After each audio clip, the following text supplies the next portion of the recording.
16장에는 유다왕 아하스의 이야기가 나옵니다. 아하스는 아버지 요담과 달리 여호와 보시기에 정직하게 행하지 않고 이스라엘의 여러 왕의 길로 행했습니다. 이전까지 그 어떤 왕도 행하지 않던 자기 아들을 불 가운데로 지나가게 하는 몰록에 대한 제사를 드렸습니다. 아하스의 이야기를 통해 예배와 우상 숭배에 관해 두 가지로 묵상을 나누겠습니다.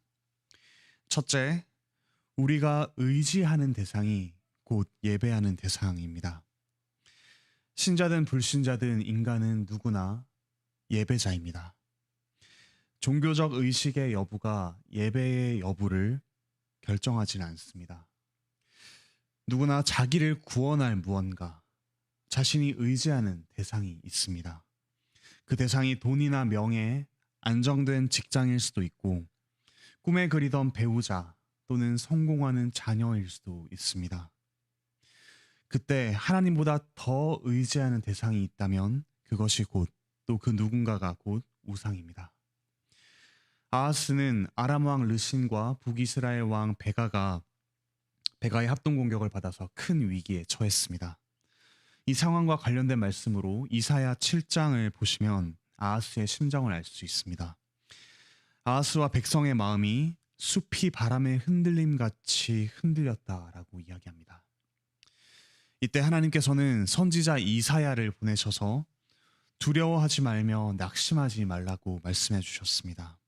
그 유명한 임마누엘에 관한 예언이 이때 주어집니다. 하지만 아하스는 하나님을 의지하기보다는 당시 초강대국이었던 아수르의 왕 디글랏 빌레셀을 의지하며 그와 언약까지 맺습니다. 7절에서는 아하스는 디글랏 빌레셀에게 나는 왕의 신복이요 왕의 아들이라 라고 이야기합니다. 이 표현은 하나님께서 다윗과 언약을 맺으실 때 사용하신 표현과 유사합니다.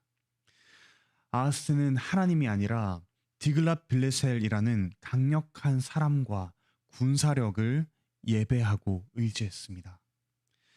그런데 정말 강력한 사람 또는 그 무언가가 과연 우리가 의지할 만한 대상입니까? 우상을 숭배하는 마음 깊은 곳에는 그 우상을 길들이고 조종하고자 하는 마음이 있습니다. 아하스는 성전과 왕궁 곳간에 은금을 바치며 디글랏 빌레셀의 마음을 사고자 했습니다. 우상은 우리에게 많은 것을 요구합니다. 또는 우리가 그 우상의 마음을, 그 우상을 얻기 위해서 많은 것을 가져다 바치기도 합니다. 우리에게 무언가를 주면 원하는 것을 주겠다라고 약속하는 것이 우상입니다. 우상의 얼굴은 아름답고 강력해 보이지만 우리의 많은 것을 요구하는 것이 실상입니다. 그러나 하나님은 어떠십니까?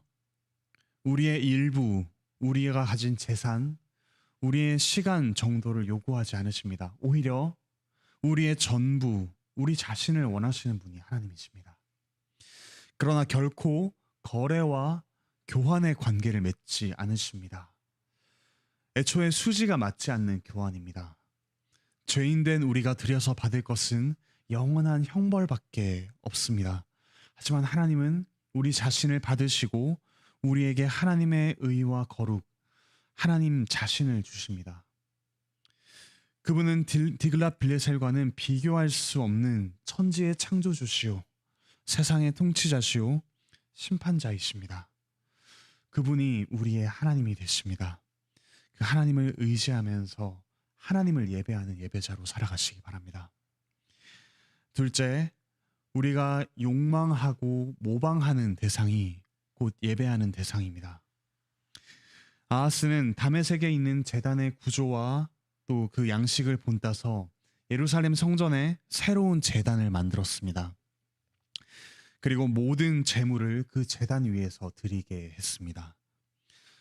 하나님의 제단은 점치는 용도로 바꾸어 북쪽 한 구석으로 치워버렸습니다.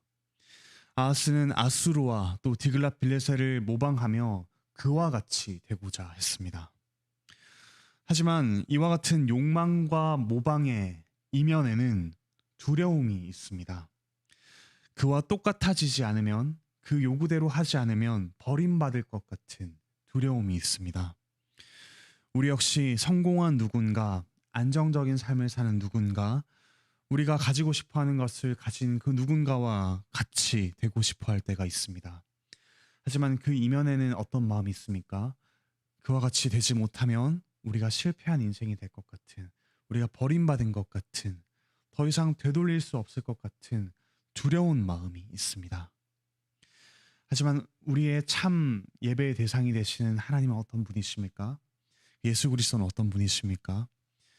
우리와 같이 되셔서 우리가 그분과 같이 될 수 있게 은혜를 베풀어 주신 분이십니다. 우리에게 그저 하나님과 똑같이 되라고 요구하지 않으시고 먼저 사람이 되셔서 우리가 처한 모든 죄와 사망의 상황을 극복하시고 이기시고 우리에게 참 생명과 의로움을 주신 분이십니다. 그분만이 우리가 진정 따라가야 할, 닮아야 할 우리의 예배의 대상이 되십니다. 그러므로 우리가 참 하나님을 예배할 때 우리가 두려움이 아니라 참 기쁨으로, 물론 경외하는 마음과 함께 진정한 예배를 드릴 수가 있습니다. 우리에게 자신을 닮으라고 모방하라고 이야기하는 수많은 우상들로부터 자유할 수가 있습니다. 그러므로 사랑하는 우리 형제자매 여러분, 우리가 참으로 예배할 분, 우리 하나님을 예배합시다.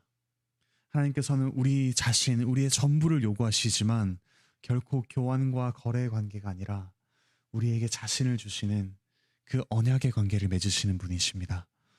또한 우리에게 그분을 닮으라고 말씀하시지만 결코 두려움에 기반해서가 아니라 우리와 같이 되신 예수 그리스도의 그 크신 은혜를 받아 또한 성령님의 은혜 안에서 우리에게 그분을 닮아가도록 요구하십니다. 오늘 우리에게 자신을 닮으라고, 우리에게 무언가를 내놓으라고 말하는 수많은 우상의 목소리를 듣고 살아가실 것입니다. 하지만 그 목소리에 귀를 기울이는 것이 아니라 우리의 참 예배의 대상이 되시는 하나님을 예배하며 또 그분을 기뻐하며 그분을 닮아가며 오늘 하루 또 남은 한 주 우리의 평생을 살아가시는 우리 모든 형제자매 되시기를 바라고 축복합니다. 기도드리시겠습니다. 하늘에 계신 우리 아버지 하나님, 우상 가득한 시대에 그 우상을 쫓아가고자 하는 그 수많은 욕망 가운데 살아가는 우리를 주님께서 긍휼히 여기십니다. 우리에게 우리가 가진 일부가 아니라 우리 자신을 요구하시는 하나님의 은혜로운 부르심에 우리가 응답하기 원합니다. 우리에게 하나님 자신을 주시는 그 천지의 창조주시오 우리의 참된 구원자이신 하나님의 목소리에, 하나님의 그 음성에 귀를 기울이게 하여 주십시오. 두려움에 기반해서가 아니라 우리에게 자신을 내어주신 또 우리와 같아지신 예수 그리스도의 그 크신 은혜에 힘입어 그 크신 은혜에 감사하는 마음으로 우리가 예수 그리스도를 닮아가게 하여 주십시오. 헛된 우상 숭배에 빠지지 않게 하시고 참으로 의지할 만한 대상이 아닌 것들에 의지하지 않게 하시며 오직 하나님을 의지하며 하나님을 기뻐함으로써 오늘 참된 예배자로 살아가는 우리 모두가 될 수 있게 인도하여 주시옵소서. 몸과 마음의 문제로 또 하나님의 말씀을 어렵게 따라가는 그 힘겨운 삶의 문제로 또 여러 가지 소원을 두고 고뇌하며 또 고통받으며 하나님 앞에 엎드리는 많은 형제 자매들이 있습니다. 하나님, 우리를 불쌍히 여겨 주셔서 우리의 몸과 마음을 치유하여 주시고 또 하나님의 말씀을 따라 살아가는 기쁨을 허락하여 주시고 오래된 또는 갑작스럽게 찾아온 문제 앞에서 그 문제보다 크신 하나님을 바라보는, 하나님을 볼 수 있는 큰 은혜를 베풀어 주시옵소서. 하나님 앞에 엎드리는 모든 이들의 간구를 들으시는 자비로우신 주님, 우리의 기도를 들으시는 하나님이 계신다는 분명한 사실을 확신하며 이 기도의 시간을 하나님 앞에서 보낼 수 있는 그런 귀한 시간 될 수 있도록 인도하여 주시옵소서. 감사드리며 예수 그리스도의 이름으로 기도드립니다. 아멘. 은혜로운 기도의 시간 되시기 바랍니다.